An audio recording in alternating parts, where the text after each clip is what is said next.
Once upon a time, in the busy city of Asaba, there lived a man whose heart was darker than his smile. His name was Kingsley, and he was a man who prayed for his wife to die during childbirth. However, to anyone who saw him, he looked like a devoted husband and a responsible man. He dressed well, spoke softly, and never missed church on Sundays. People often pointed at him and said, "That man is God-fearing." What they did not know was that behind closed doors, Kingsley carried a secret so wicked that even the walls of his house seemed to recoil in shame. He was married to a woman named Funanya, a quiet and gentle woman whose only crime in life was loving him too deeply. Kingsley did not marry Funanya out of love. He married her out of obligation. She had gotten pregnant, and his family had forced him to do the right thing.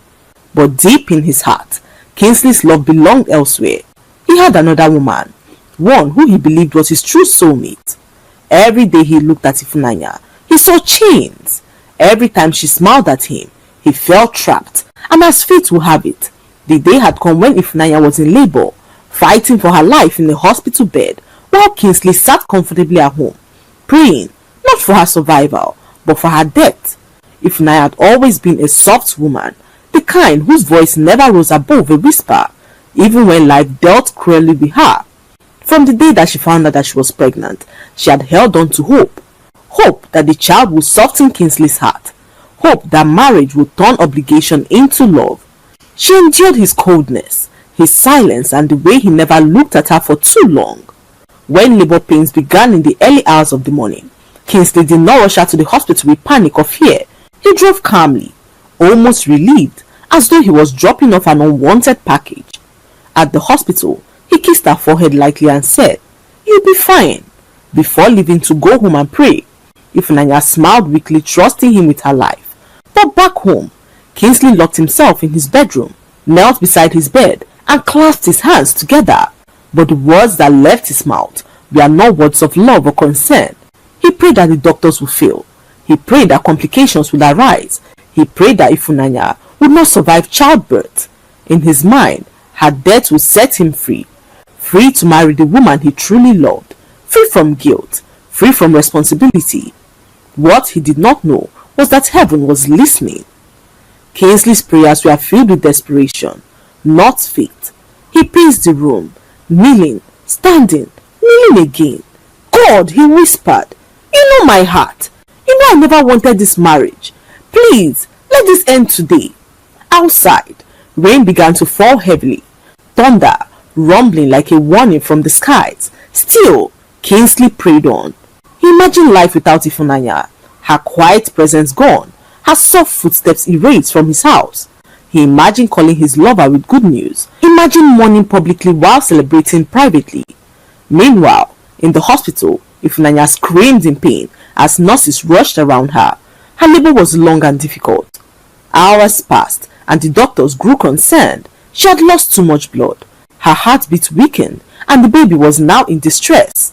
The doctor shook his head and said, "We need her husband immediately." Calls were placed to Kingsley, but his phone lay face down beside his bed, silent. He was too busy praying for death to hear the call for help. Ifunanya drifted in and out of consciousness, whispering her husband's name, believing that he was somewhere praying for her to survive. What she did not know, that the man she loved was begging God to take her life. And as the night stretched on, fate began to shift its weight. By dawn, the hospital room smelt of antiseptic and fear. The doctors worked tirelessly, but the situation worsened. Finally, a senior doctor spoke with a heavy voice. "She needs a red blood transfusion immediately," he said. "Her blood type is extremely uncommon."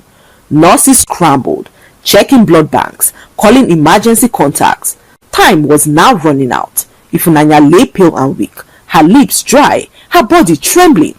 The baby's heartbeat slowed dangerously. Back at home, however, Kingsley felt a strange tightness in his chest. His prayer suddenly felt heavy in his mouth. He tried to continue, but the words refused to come. At that same moment, his phone rang loudly, startling him as it rang. When he answered, the doctor's voice was firm and urgent. "Your wife is dying," he said. "We need you at the hospital now." Kingsley's heart skipped, not with fear, but with something close to relief. So he grabbed his jacket, already rehearsing fake tears in his mind. But before he could leave, the doctor added words that made him freeze. "You are the only known match for her blood type. Without your blood, sure the baby will not survive." Kingsley's knees buckled. The room spun. The woman he was praying to die needed him now to leave. Kingsley arrived at the hospital sweating, his face pale, his hands trembling as he sat. The doctor wasted no time explaining. "Your blood can save her," he said, "but you must act now, sir." Kingsley stared at the glass separating him from Ifunanya's room. He could see her weak form on the bed, her stomach swollen, her life slipping away. His mind raced. If he refused, she would die, and he would finally be free.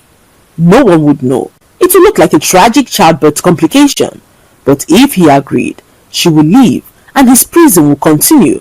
His lover's face flashed through his mind.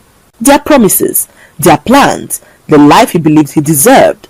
Slowly, Kingsley shook his head. "I can't," he said. "I'm not feeling well."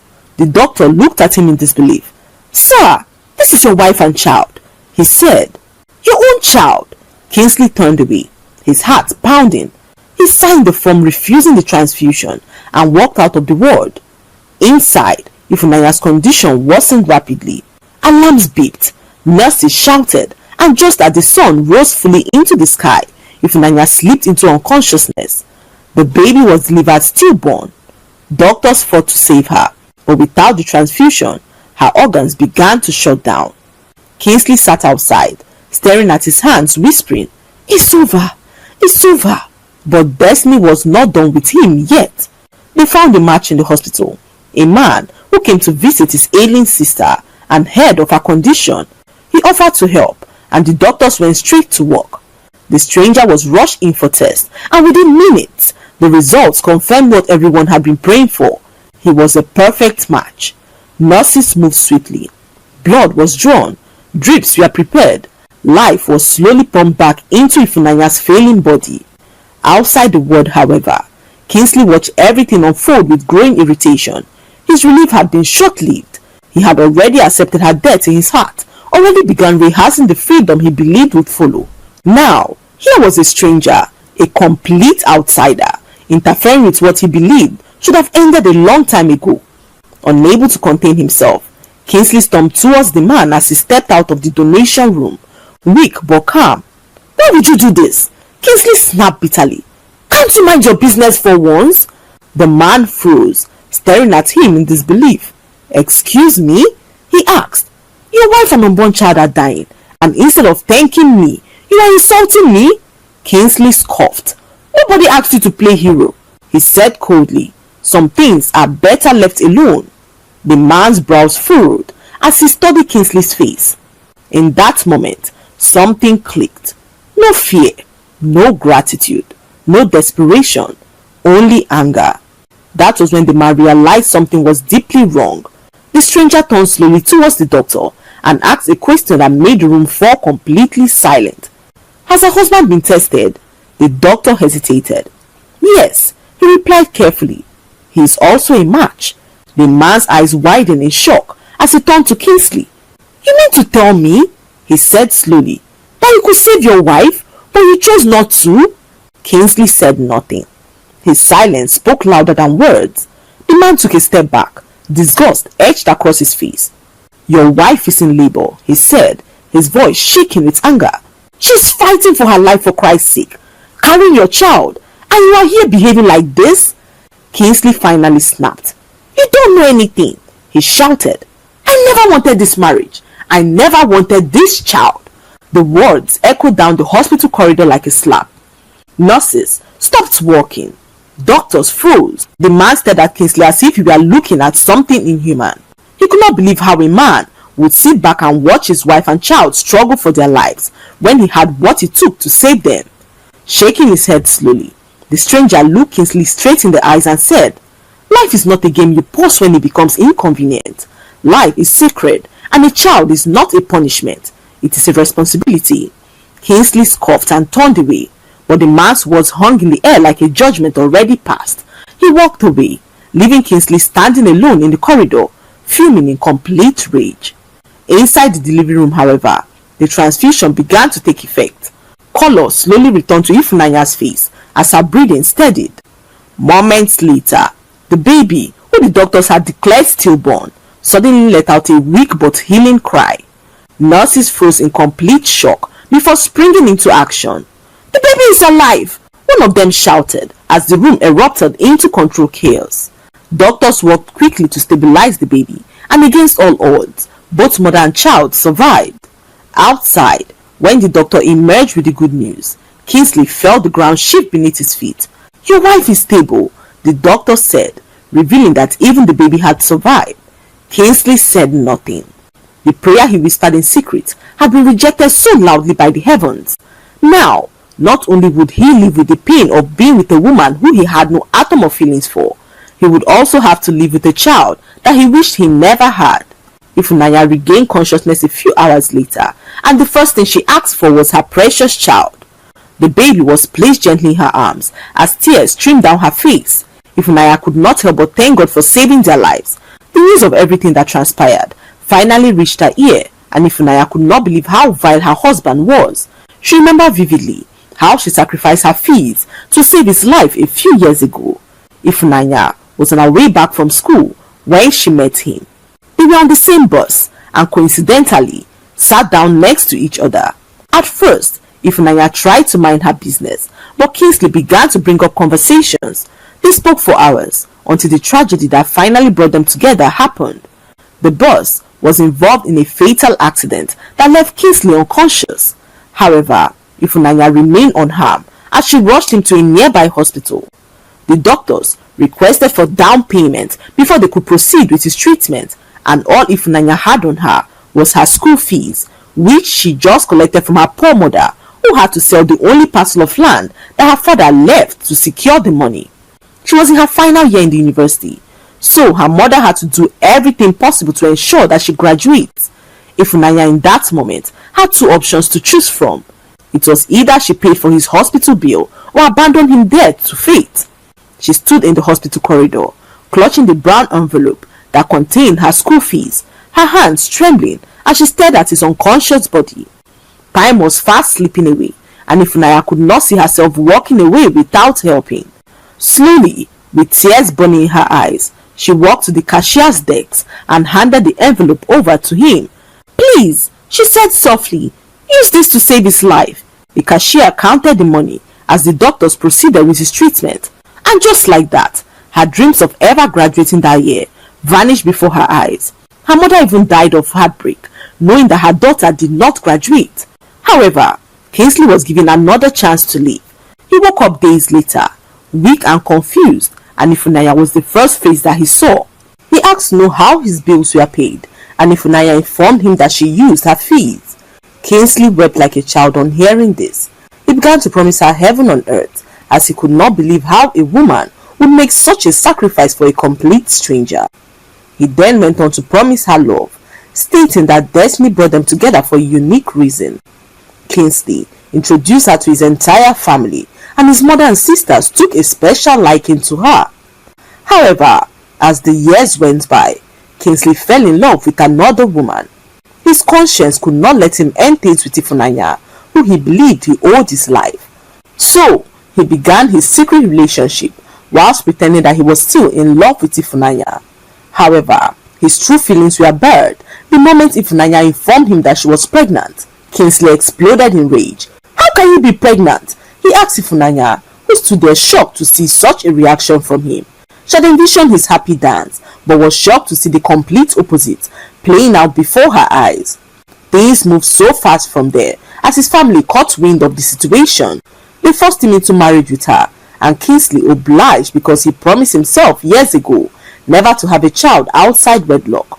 The wedding was quiet, almost rushed, and while people congratulated them, Kingsley's heart was miles away. He stood beside Ifunanya at the altar, smiling for photographs, while silently mourning the life he believed he had lost. From that day on, marriage became a cage to him, not a covenant. He provided for her needs, but starved her of affection. He spoke when necessary, and stayed silent when love was required. And Ifunanya, still believing in the man that she once saved, endured it all in silence. As the months passed and her pregnancy grew, Kingsley's resentment deepened. Every kick from the baby felt like a reminder of a future he did not want. He became irritable, distant, and cruel with his words. At night, while Ifunanya slept with one hand on her stomach, praying for a safe delivery, Kingsley lay awake beside her, texting the woman he truly loved, dreaming of freedom. By the time labor approached, his heart had hardened completely. And so, when the day finally came, and Ifunanya was wheeled into the labor ward, Kingsley returned home and knelt to pray, not for strength, not for mercy, but for death. But heaven had a record of everything. It remembered the young girl who gave up her education just to save a stranger. It remembered the tears that she shed at the cashier's desk. It remembered the promises made on a hospital bed. And so, when Kingsley's wicked prayer rose, they collided with a louder truth: sacrifice. That was why Ifunanya lived. That was why the child cried again, not because Kingsley deserved mercy, but because goodness does not die quietly. Days later, Ifunanya was discharged from the hospital and returned home with her child. Kingsley was so cold and distant, he refused to carry the child, claiming that the baby was too fragile for him. He even moved out of their bedroom and began to keep late nights, seizing every opportunity to be away from them. One evening, he returned home and met his wife, who was waiting for him in the living room. The baby asleep in her arms, as her eyes were red from weeks of swallowed pain. "Kingsley," she said softly as she began to speak, "how long will you punish me and this child for simply being alive?" Kingsley scoffed, dropped his keys loudly on the table, and replied with venom. "You dropped me now," he said. "You ruined my life. Don't pretend you don't know." The words struck her like a slap. Ifunanya's knees buckled, but she steadied herself. For the first time in their marriage, she raised her voice at him. "I saved your life," she said. "I carried your child. I nearly died giving birth to him. And this is what I get?" The argument grew fierce as their voices began to collide. Years of bitterness poured out as the two yelled at the top of their lungs. In anger, Ifunanya wrapped her baby in a shawl and stepped out for some air. She went to the nearby beach, the one she always visited whenever her heart felt too heavy. The waves were so calm and the breeze gentle, but her mind was in a turmoil. She called her best friend Doris and poured out everything to her. Doris had been away for a work training. However, she got into the city that evening and promised to come see Ifunanya the next morning. Doris listened patiently as her friend narrated all that she had been going through for the past month. Her heart broke as she convinced Ifunanya not to be too hard on herself. "I will see you in the morning," she said as Ifunanya nodded her head and ended the call. Hours passed and Kingsley did not bother about his wife. All he was worried about was seeing the woman that he loved for the very first time. He did not care that his wife had not still returned by that time of the night. In fact, he slept like a baby as he looked forward to seeing his woman, who was scheduled to be in his city the next evening. Kingsley lied to her that he was still single. He could not risk losing a woman who brought nothing but joy to his life. After years of enduring their long-distance relationship, his woman was finally visiting the country to meet with him. Her name was Janet, and she lived and worked in the UK. Janet was an epitome of beauty, and Kingsley could not believe that he could ever be with a woman like her. The next morning, however, Doris woke up with a heavy feeling in her chest. She called Ifunanya's number again and again, but sadly it was not reachable. Panic set in as she called Kingsley, who had no idea where his wife was. "How can you be this calm when your wife is nowhere to be found?" she said to Kingsley, who could not wait for the call to end to enable him continue his chat with the love of his life. "Your wife called me yesterday on her way to the beach, but since then, I haven't heard from her," she said to Kingsley, who continued to sit there unbothered. Doris rushed off to the beach in search of her friend. She called her number repeatedly, but the number was still not connecting. Doris combed the entire beachfront and came across her friend's favorite slippers, the same slippers that she got for her when she returned from Lagos a few months ago. Doris screamed out in terror. She approached some fishermen who searched the ocean and found the body of a little baby. Doris could not hold back her terror. She screamed out as her entire body shook in pain. The fishermen stood back in silence, head bowed as the sea continued to crash gently against the shore. Doris clutched her chest and cried out Ifunanya's name over and over again, hoping and praying that this was a terrible mistake, but deep in her heart, she already knew. The baby was gone. News spread quickly as the authorities were called and the beach was sealed up for investigation. Doris dialed Kingsley's number again and again, her hands trembling as tears blurred her entire vision. When he finally picked up, her voice broke as she began to speak. "They found the baby," she sobbed. "They found the baby in the sea, and we need you to identify the child." The line went silent as Kingsley's heart skipped violently. But even then, his first thought was not of grief, it was of inconvenience. "I'll come later when I'm free," he said as he hung up the call, not caring that the world he helped destroy was finally demanding his presence. He slipped his phone back into his pocket, straightened his shirt, and glanced at his wristwatch, annoyed that the call had interrupted his plans. Doris stood outside the beach with the authorities, answering questions, while Kingsley got into his car and drove off to the hotel. He could not wait to meet Janet, the woman he had fallen deeply in love with, and Kingsley could not allow any more distractions. Minutes later, Kingsley arrived at the hotel where Janet was lodged, his heart racing with excitement as he knocked eagerly on the door. A stunning woman opened the door, her smile warm and inviting. Kingsley froze, overwhelmed. He hugged her tightly as they laughed like teenagers who just reunited after years of being apart. Inside the room, they talked endlessly, and Kingsley felt lighter than he had in years. He told himself he was lucky to be with an extremely beautiful and educated woman. Then, the room grew silent. Her silence began to trouble Kingsley, who asked what the problem was. "There's something I need to tell you," Janet said. As Kingsley turned to her, she began to speak. Janet explained that she was born male and had undergone gender reassignment surgery years earlier in the UK. She spoke calmly, trusting that Kingsley still accepted her for who she was, but Kingsley sat there shocked. He recalled as his face hardened like a rock. The entire room went cold as he stood up abruptly, anger and disgust flashing across his face. Words spilled out, harsh, unforgiving words, as Janet stared at him in disbelief, hurt replacing her hope.